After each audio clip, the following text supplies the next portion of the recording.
নমস্কার, আমি প্রশান্ত ঘোষ।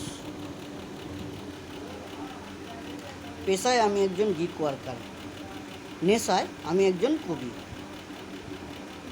রবীন্দ্রনাথ ঠাকুরের 164তম জন্মদিবসে আমার শ্রদ্ধার্ঘ্য আমার স্বরচিত কবিতার নাম ঠাকুর।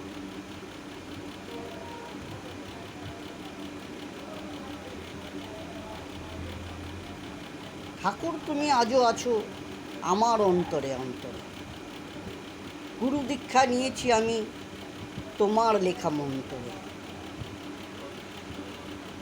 উচ্চারণ করি আমরা সবাই তোমার লেখা বাণী। বিশ্ব দরবারে ছেড়ে গেছো তোমার লেখা গীতাঞ্জলি। তোমায় স্মরণ করি হে ঠাকুর আমরা সবাই সারা বছর ধরে। নাচ গান কবিতায় তোমার আরাধনায় আমরা মেতে উঠি। পূজিত হও হে ঠাকুর তুমি আজও বিশ্বের ঘরে ঘরে। বিচরণ করছো তুমি তোমারই অজান্তে সাহিত্যের মনের মন্দিরে। কবি সাহিত্যিক তোমার চরণ ছুঁয়ে শুরু করে লেখালেখি।